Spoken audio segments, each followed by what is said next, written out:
Darth Plagueis did not operate in moments, he operated in routines. These same decisions repeated day after day, the same calculations running beneath every conversation, shaping something no one else in the galaxy could see. From the morning desk to the midnight laboratory, every hour served a different phase of the long-term plan, and the life behind those hours ran deeper than a single opera house speech could ever convey. But those routines were not as controlled as they appeared. Beneath the composure, beneath the planning, his daily life reveals a framework that was already breaking long before it ended.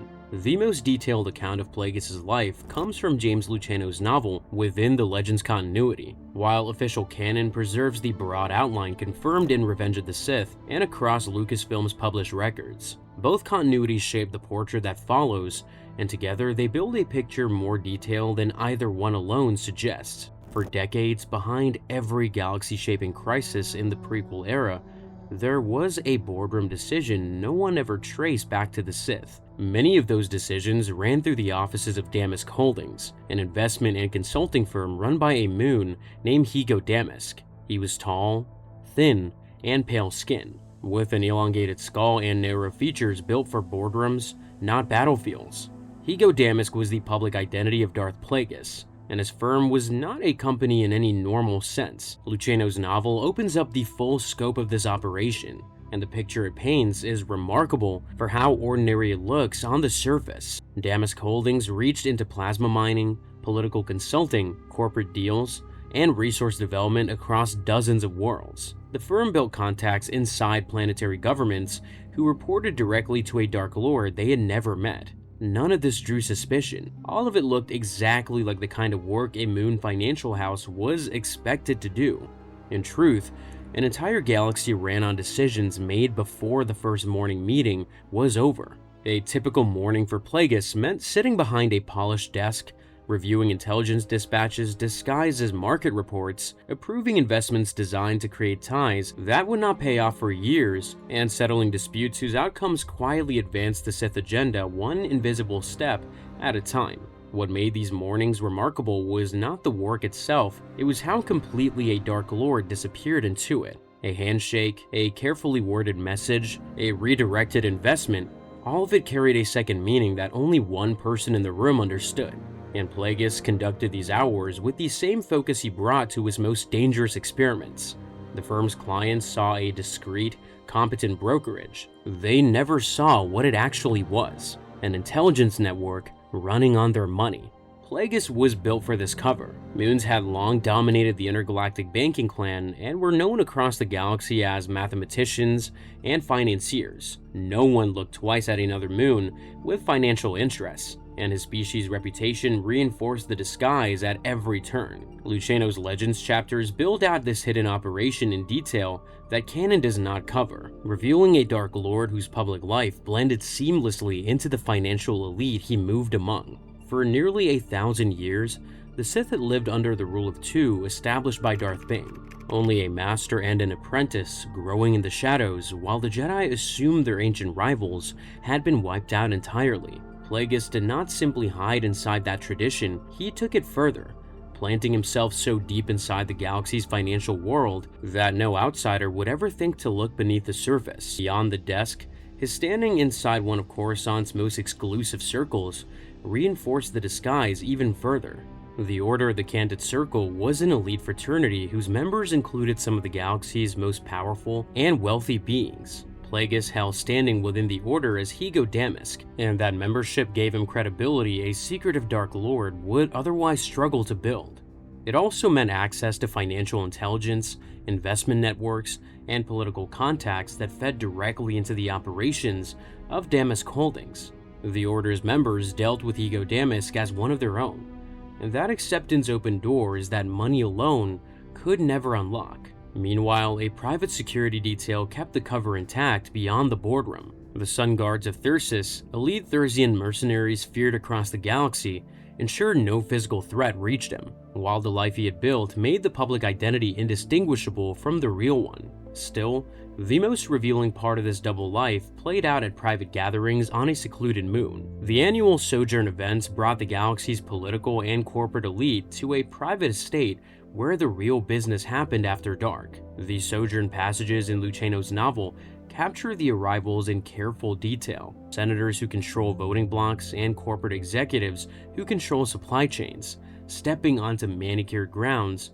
where the lodges were understated and the drinks were strong enough to loosen tongues that stayed guarded in formal settings. Through it all, the host moved quieter than any of his guests, steering a conversation here, planting an idea there, filing away every unguarded comment for future use. A senator's offhand complaint became an investment opportunity. A corporate executive's grudge became leverage. Every handshake served a purpose the guests would never understand, and no guest ever left without having given Plagueis something useful. Sojourn was not a social event.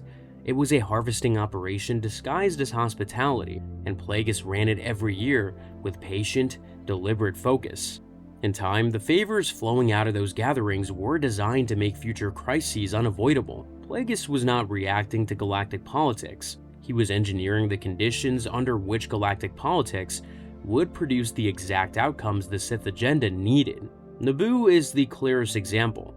Luceno's novel and his earlier work, Cloak of Deception, trace how Damask Holdings identified the small mid-rim planet as a strategic asset years before the Trade Federation ever threatened it. The firm brokered plasma mining agreements that tied Naboo's economy to off-world interests, built relationships with Naboo's political class, and helped position the Trade Federation as both a commercial partner and a future pressure point. By the time the blockade came, the planet was already caught in a web of financial ties it had never fully understood. None of these threads were visible to anyone outside the inner workings of Damask Holdings. When the blockade of Naboo finally came, it looked like a trade dispute that spiraled out of control. It was not. The pieces had been positioned years in advance, waiting for the right moment to activate. The crisis propelled Palpatine to the Chancellorship exactly as designed. The morning hours that Plagueis spent behind the desk at Damask Holdings were the origin point for all of it, and no one outside the Sith could trace the chain of decisions that made it happen. And Plagueis did not first notice his future apprentice at Sojourn. It happened on Naboo, amid the very plasma politics his firm had engineered. The afternoon belonged to a single apprentice, and they took place in locked chambers adjoining the Damask Holdings offices. Plagueis had built the perfect system for finding useful people, and it had just delivered the most consequential one alive.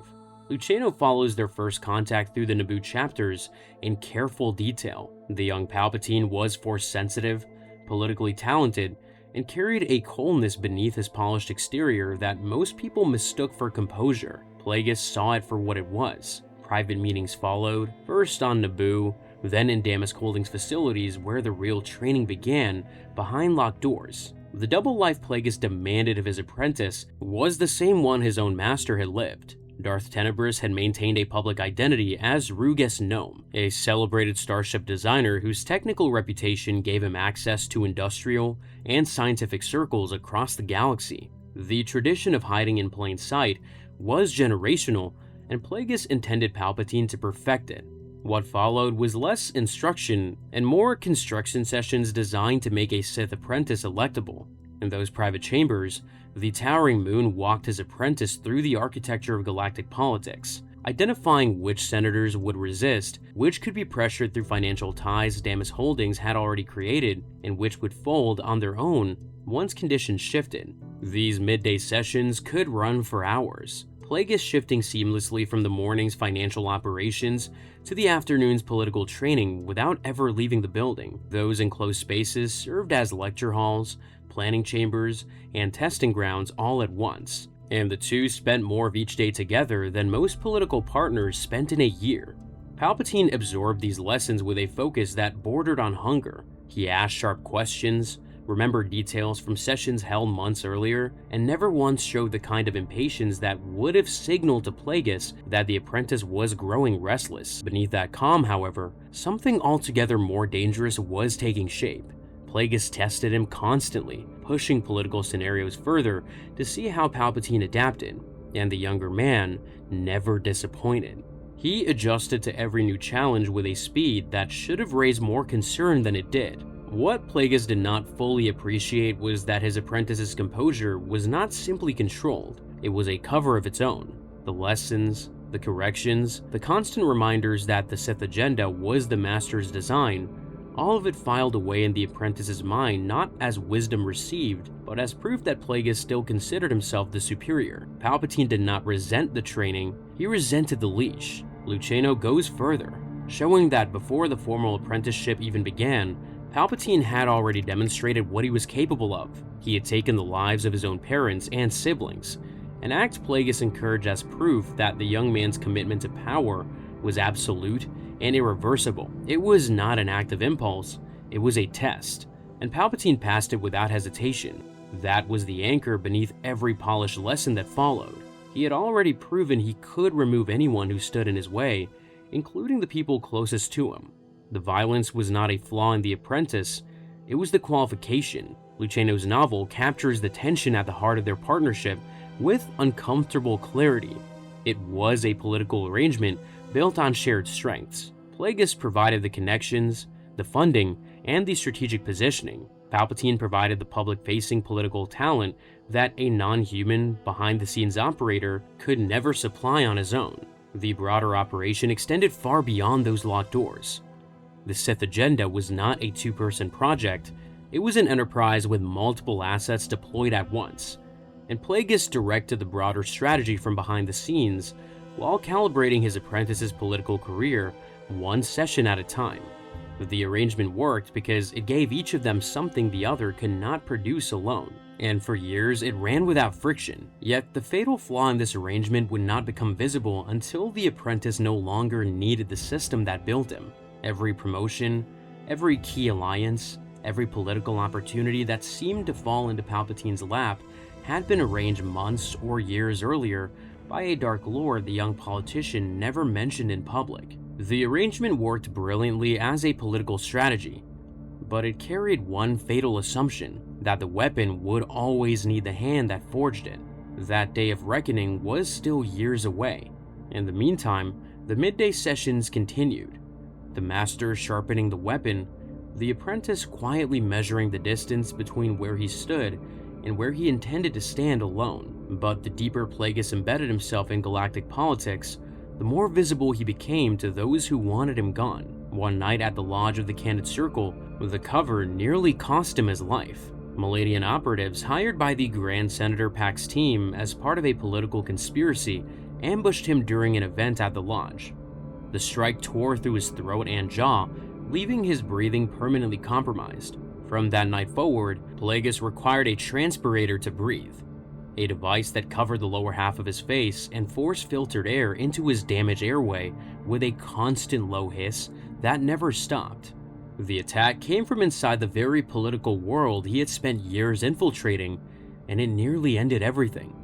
Everything about his physical existence changed after that night. Eating became a process managed around the apparatus. Sleep grew even harder for a Dark Lord who rarely trusted unconsciousness. His medical and research droid 114D took over the upkeep of his failing body, monitoring his condition between sessions, managing the schedule that kept the transpirator functioning, and tracking the slow decline of a moon frame never built to absorb this kind of damage. The machine had to be checked before the man could work. That single event reshaped every remaining hour of his existence, and nothing about the way he moved through the world would ever be the same. He had felt what it was like for the body to shut down completely. His breathing stopped, and his vital functions collapsed one by one. He had been on the receiving end of the same process he had watched unfold beneath his hands on Baldemnik, where he stood over his dying master in a collapsing cave. The difference was that on Baldemnik, he had been the observer. At the lodge, he was the subject. And unlike his master, he survived. But the damage would never fully heal. The experience did not break his ambition, it turned it inward. If his own body could fail this badly, then mastering the line between life and death became more than theory. It was personal. The same process he had studied with cold detachment in his master's final moments had now been inflicted on him, and surviving it gave the research a focus it had never carried before. Every morning after the ambush began with a fixed sequence. The transpirator checked, the damaged airway cleared, the body assessed before any work could begin. His public appearances became rarer. His private hours became longer. The isolation that followed was not chosen for philosophical reasons, it was practical. The transpirator made extended public interaction more difficult, and the damaged frame drew the kind of attention a hidden Dark Lord could not risk. Even at the height of his influence, the most powerful Sith Lord in 1,000 years depended on a machine just to take his next breath. The droid became the one constant in his physical existence, the only entity that witnessed both the composed financier sitting behind the Damask Holdings desk and the broken moon breathing through a machine in a locked chamber. 11-4D did not judge. It maintained, it adjusted, and it kept him functioning so the work could continue. The toll of the ambush was constant and visible only to that droid, and the ritual of physical upkeep became as fixed a part of Plagueis' life as the boardroom meetings and the laboratory sessions that bookended it. That fragility was a reminder he carried in his own chest, proof that the line between life and death was thinner than any theory could describe. And the rooms he retreated into after those hours of upkeep were built for a kind of Sith work the tradition had not seen since Bane. Where the ancient Dark Lords had built torchlit temples, Plagueis built something closer to a medical research facility. Luceno places him in clinical spaces stripped of ornament, with containment units for biological specimens, medical droid stations, test chambers, and a meditation platform at the center where most of the real work happened. The lighting was steady and artificial. The air carried the faint trace of sterilization. The old Sith built monuments to the dark side.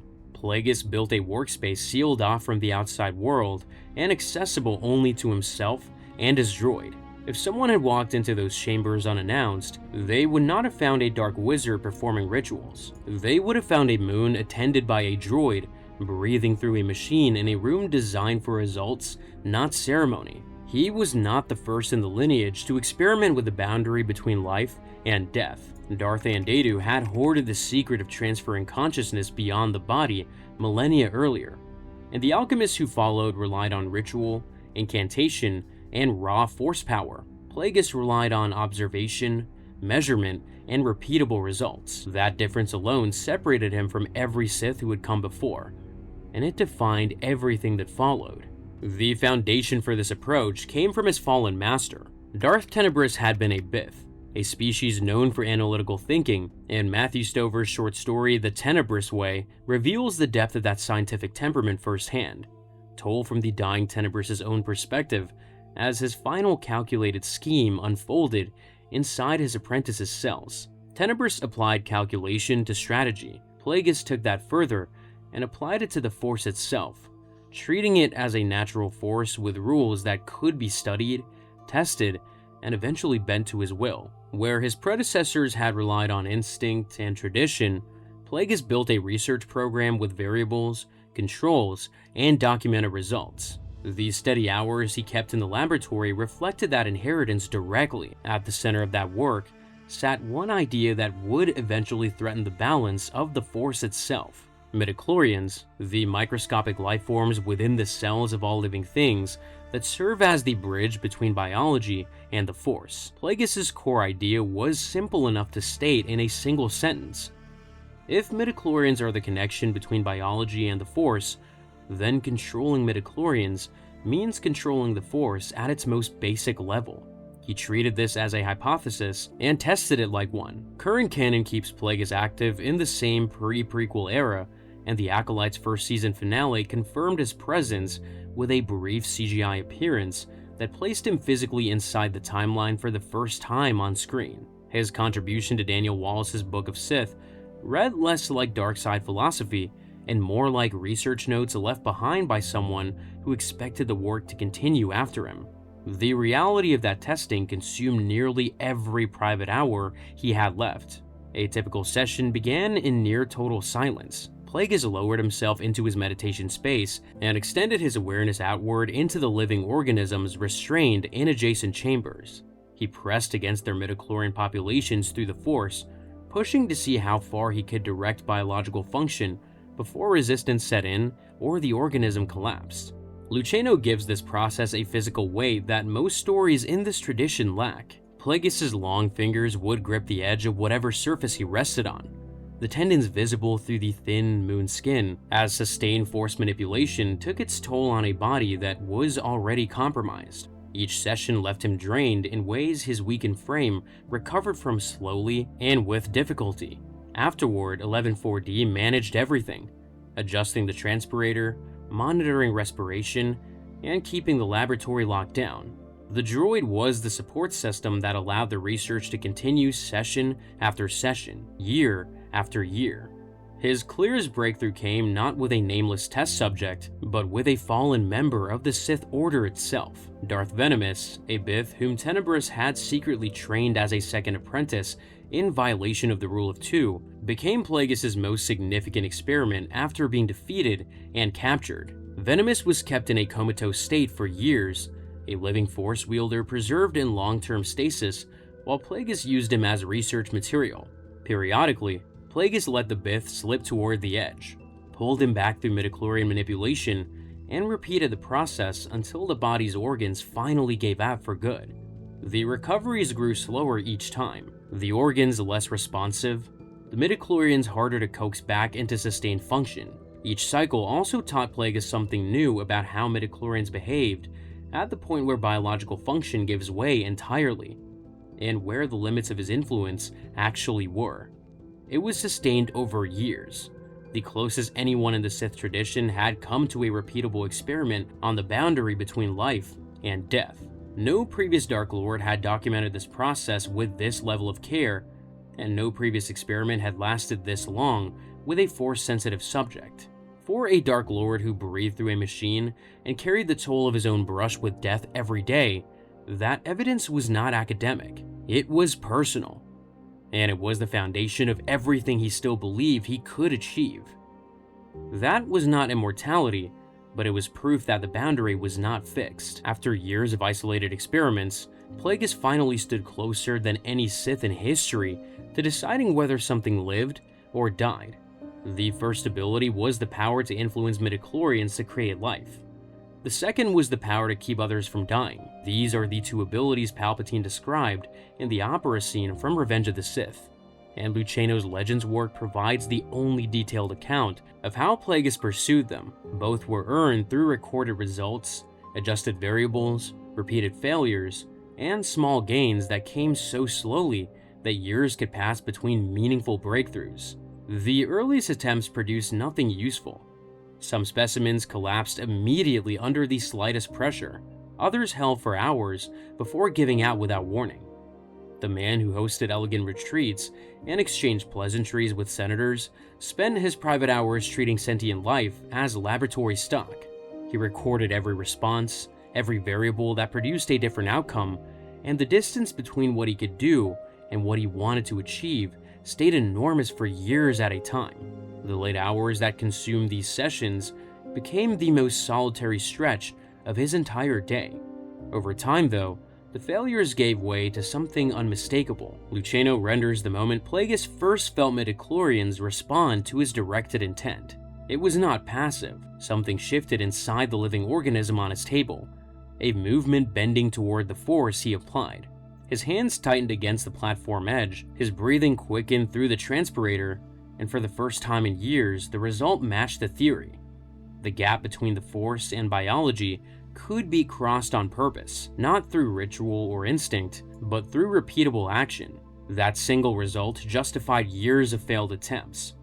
From that point forward, each success pushed Plagueis closer to the question that had driven him since the cave on Baldemnik, whether the Force itself could be bent on a scale larger than a single living body. Then, the work moved beyond individual specimens entirely. The most striking sequence in Legends centers on a joint meditation conducted by Plagueis and Sidious together, a sustained attempt to use their combined power to tip the balance of the Force permanently towards the dark side. This was the culmination of years of preparation, the moment when Plagueis believed his research had advanced far enough to attempt something no Sith had ever tried: master and apprentice working in concert, channeling focused energy into the living force on a galactic scale. Everything he had learned from years of isolated testing was now being applied at the largest scale imaginable, The meditation stretched across hours in sealed chambers, and Luceno describes it with a weight that makes clear both Sith felt the Force resisting, bending, and then shifting in ways neither had experienced before. Neither one spoke of what they felt afterward in similar terms, but both knew something fundamental had changed. What drove that effort was not curiosity. Plagueis envisioned a galaxy shaped permanently by the Sith, with himself as an immortal architect guiding civilization from the shadows for centuries to come. Every hour of his existence, the boardroom meetings, the political engineering, the research, the physical upkeep, served that single vision. Mastery over life and death was not the goal. It was the tool that would make everything else permanent. In Legends, Plagueis came to believe the Force answered that interference directly. Somewhere on a remote desert world, a child was conceived without a father, carrying the highest midichlorian count ever recorded, the Chosen One. The connection between the joint meditation and Anakin Skywalker's conception remains deliberately ambiguous in both Legends and canon. Luceno never states it as absolute fact, and the canon timeline has kept the question open without confirming or denying the link. But the timing was impossible to ignore, and Plagueis himself sensed a shift in the Force that he could not explain through any variable in his research. But if the Force did respond by creating the very being that would one day bring down the entire dark side tradition, then the most devastating irony in Star Wars history belongs to Plagueis. He spent years learning to pressure the Force at the cellular level, and when he finally attempted to reshape it on a galactic scale, the Force may have answered with the one creation that would undo everything the Sith had built. He pushed further than any of his predecessors. The Force may have pushed back harder than he ever imagined, and the Dark Lord, who spent his life preparing for outcomes he can manage, never accounted for the one response he could not. And somewhere beyond those laboratory walls, his apprentice was already calculating a future that did not include a master. For all the control he maintained across every waking hour, the nights revealed the one thing Plagueis could never fully master. He almost never truly slept. Real sleep, the kind where awareness drops entirely and the body goes completely unguarded, was a vulnerability a Dark Lord could not risk. For a Sith living under the rule of two, true unconsciousness meant exposure to the same kind of moment Plagueis himself had exploited in that cave on Baldemnik years earlier. He knew the danger intimately. He had lived it from the other side. Instead, his nights settled into a careful rhythm built around survival. He entered shallow meditative states sustained by the Force, allowing his body to recover just enough to function while his mind stayed partially engaged. 11-4D stood guard through every one of these sessions, running the same monitoring cycle it had performed since the ambush at the lodge. The transpirator hissed its filtered rhythm through his damaged airway in the dark, the only sound in a locked room where the galaxy's most dangerous ongoing research sat dormant until morning. During those hours, the droid managed every physical need, adjusting the breathing apparatus, monitoring respiration, and ensuring the chamber remained locked against any intrusion. His long moon frame would settle onto the meditation platform, and the transition from experimenter to resting body happened without ceremony. There was no comfort in it. There was only upkeep. Still, even this nightly pattern carried a weakness Plagueis never fully acknowledged. Every night required him to trust that his awareness would hold, that the Force would keep enough of his mind engaged to detect a threat before it reached him.